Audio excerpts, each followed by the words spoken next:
Hello there YouTube and welcome to the very first episode of Neurosphere, where today I'm going to be talking about the controversy surrounding Radiohead and their reluctance to cancel a scheduled concert in Tel Aviv, Israel, and despite growing pressure from a number of fans as well as celebrities including Loach, director of the recent critically acclaimed I, Daniel Blake. Now, Mr. Loach has condemned the appearance, stating that during times of apartheid, renowned international artists should not associate themselves with the oppressors of the conflict, which is a wholly reasonable thing to say. However, it appears that the band's views on this do not align with Mr. Loach's. Now, Tommy Loach responded, saying that they have played in Israel for 20 years and have played during the reign of various governments, some of which have been more oppressive than others. But for the sake of sharing art, they will continue to play for the foreseeable future. And maybe he's right.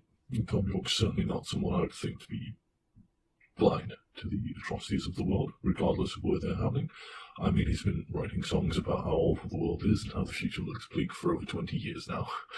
So maybe playing there and gaining the bigger fan base within Israel would somehow align more citizens to Tom's political view and contribute positively to the development of the country.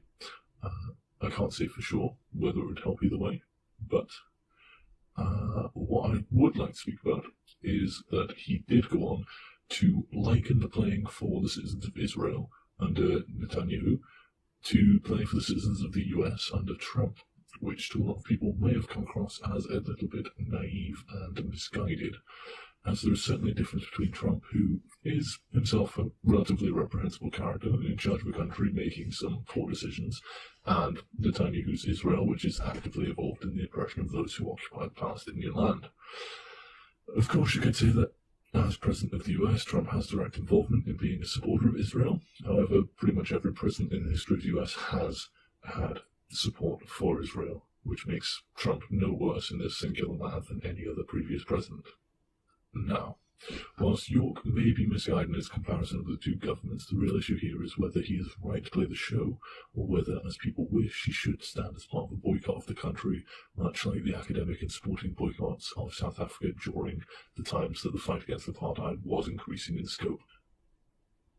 I would imagine, given the music that they make, and what we know of their political stance, that the majority of Radiohead's fans would be on the left side of the political scale.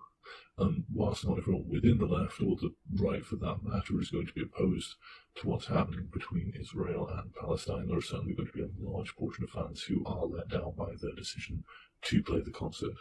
Though I should mention that there are certainly people who will be against Israel but have to accept Tom's freedom to have the band play there. And in this matter, is it for any of us to say who is correct, or is it all just a matter of perspective? Because Radiohead are a popular band, with a few high-charting songs, reasonable number of album sales, but to the average person, at least here in their home country of England, Tom York's seen as something of an off-kilter person who makes strange, political alternative music for hipsters.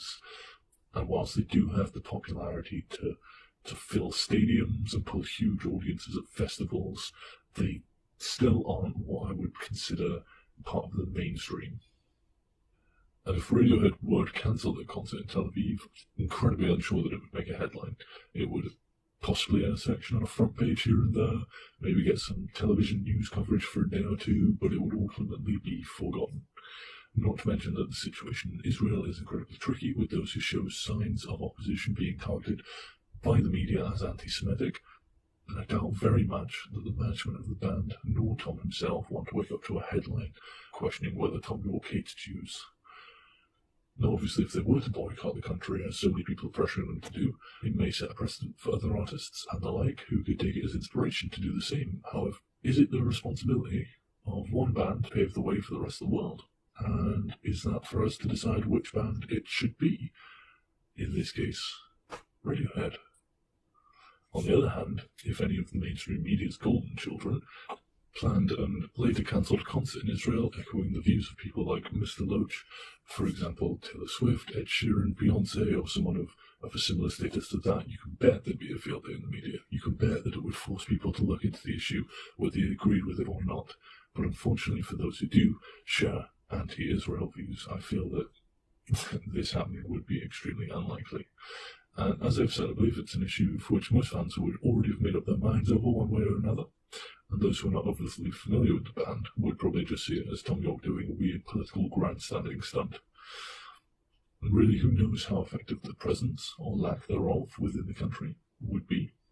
Either way, on the argument, whether it would help, whether it would harm. All we can do is wait and see whether Radiohead eventually change their mind, or whether another artist will step up to do the political grandstanding on their behalf.